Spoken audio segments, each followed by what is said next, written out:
Most retirees do not wish they had discovered a secret stock.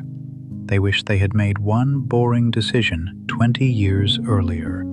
Send part of every paycheck toward retirement before that money became part of everyday life. The regret is usually not, "I picked the wrong fund." It is, "I waited until I earned more."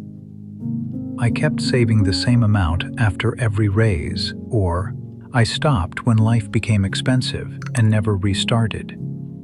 The people who arrive with options usually built the same three-part system. Start before the amount feels impressive.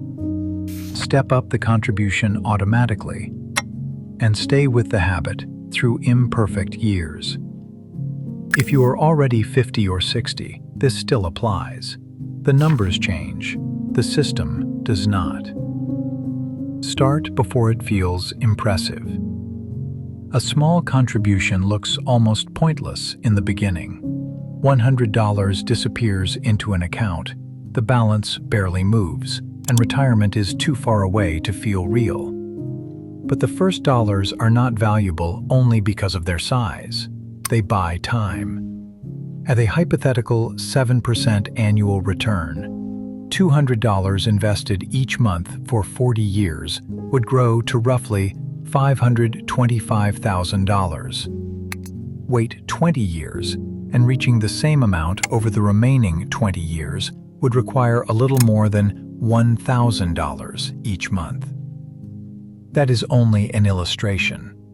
Markets do not deliver a smooth 7% every year, and taxes, fees, and investment choices matter. But the lesson survives every reasonable assumption. Lost time has to be replaced with much larger contributions later. This is why waiting until you can save properly is so expensive. Properly keeps moving. First, you need a better salary. Then the student loan must disappear. Then the children need something. Then the house needs work. There is always a respectable reason to begin next year. Begin with an amount the household can sustain. Capture the full employer match when one is available. Make sure the money is actually invested inside the account rather than sitting forgotten in cash. Then let the habit become part of the paycheck. The first contribution does not need to solve retirement. It needs to survive long enough to become normal.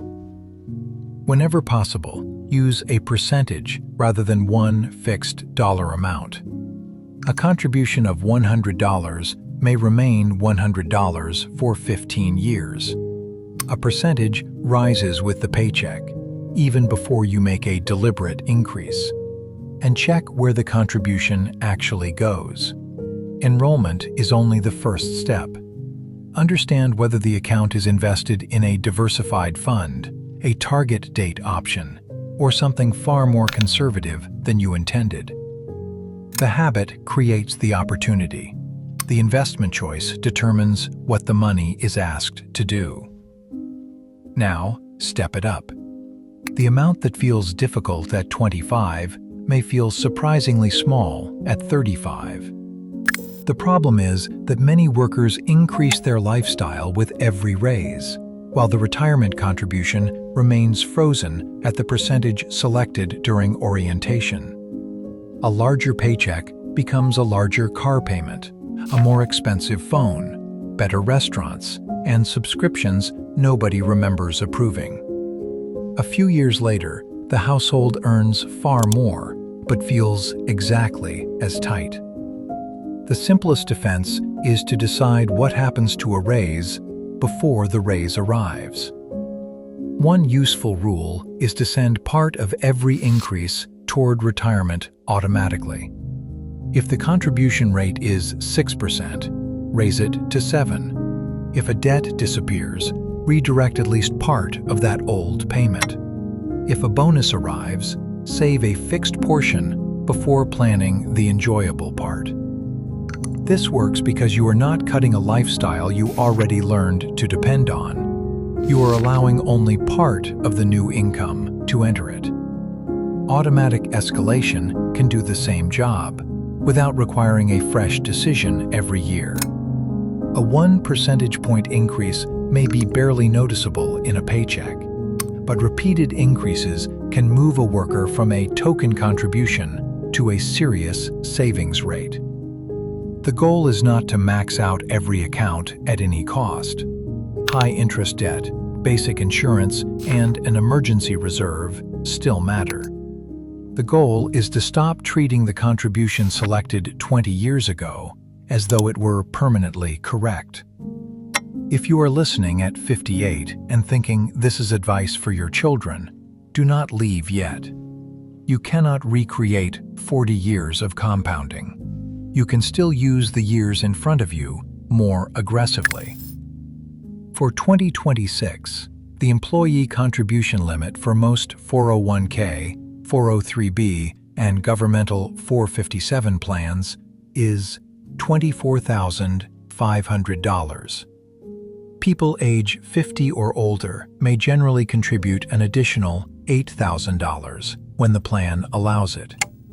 Workers who are 60, 61, 62, or 63 may have a higher catch-up limit of $11,250. Those are ceilings, not expectations. Someone who cannot reach them has not failed. But an older worker whose mortgage ends, whose children become independent, or whose income rises may have more room than the current contribution reflects. Build a catch-up calendar instead of relying on a burst of motivation. Mark the next raise, bonus, debt payoff, and insurance change. Decide now how much of each event will increase the contribution. A late starter cannot create more time, but can stop allowing new income to disappear without a job. At this stage, one extra working year can be powerful because it adds contributions, allows more time for growth, may improve Social Security, and removes 1 year of withdrawals. The point is not to work forever, it is to make the final earning years count. Next, stay with the habit through imperfect years. Consistency is often described as though life will remain calm for 4 decades. It will not.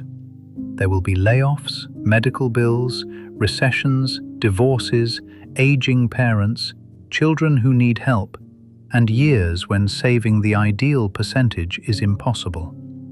A retirement plan that only works during easy years is not much of a plan. Staying consistent does not mean never reducing a contribution. It means returning when the crisis passes. If you must pause, choose the date or condition that restarts it. When the credit card is paid, when the new job begins, when the emergency reserve reaches a certain amount. Do not let a temporary pause quietly become 10 missing years. Protect the account from another danger too, leakage. When people change jobs, retirement money can look like available cash. It is not. Taxes and possible penalties can take part of an early distribution, but the larger loss is the future growth that money no longer receives. Rolling the balance into an appropriate retirement account preserves the job it was meant to do. So does keeping a separate emergency fund, because cash outside the retirement account makes it less tempting to break the account open when the furnace fails. Market declines create a different test. A falling balance can make years of saving feel foolish, but selling a long-term diversified portfolio in panic can turn a temporary decline into a permanent decision. The investment mix should match the time horizon and the amount of volatility you can actually tolerate. The best portfolio on paper is useless if it frightens you into abandoning it during the first serious downturn. Staying does not mean taking maximum risk. It means building a plan you can continue. There is one more mistake hidden inside retirement success stories. Comparison. Someone will always claim to have $2 million at 50, a paid-off home, and a salary that made saving easy.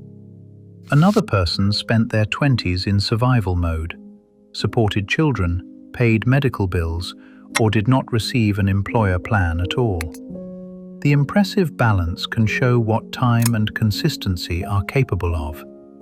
It should not become proof that everyone who has less was careless.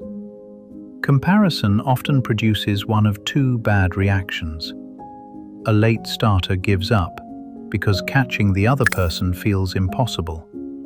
Or the household takes risks it does not understand because ordinary progress no longer feels fast enough. Measure the next useful move instead. Can you raise the contribution by 1%? Capture a match you are currently missing? Reduce one recurring expense? Invest the account more appropriately. Avoid raiding it during the next job change. Work one additional healthy year rather than 3 exhausted ones. Retirement improves through decisions you can repeat, not through envy. It also helps to judge progress over several years, rather than one perfect month. A medical bill may interrupt saving this winter. A promotion may allow a larger increase next summer. Consistency can bend without breaking. What matters is whether the long direction still points toward more ownership of your future. And saving is not supposed to erase the present. The purpose of a retirement account is not to produce the largest number before you die. It is to purchase choices, the ability to leave a bad job, help a spouse, handle a health problem, reduce your hours, or spend ordinary Tuesdays as you choose. A 25-year-old should not ignore retirement. A 60-year-old should not postpone every meaningful experience merely to make the final statement look prettier. The balance is personal, but the system is remarkably simple. Start with an amount that can survive. Step it up before lifestyle absorbs every raise. Stay with the habit and restart quickly when life interrupts it.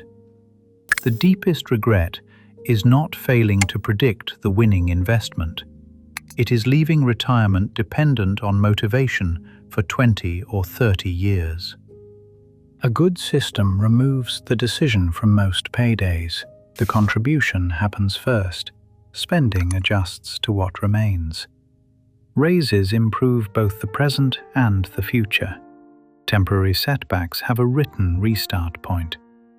That is how a small beginning becomes something powerful enough to support a life. This week, check 3 things. What percentage of your pay is going toward retirement now? When is the next automatic increase?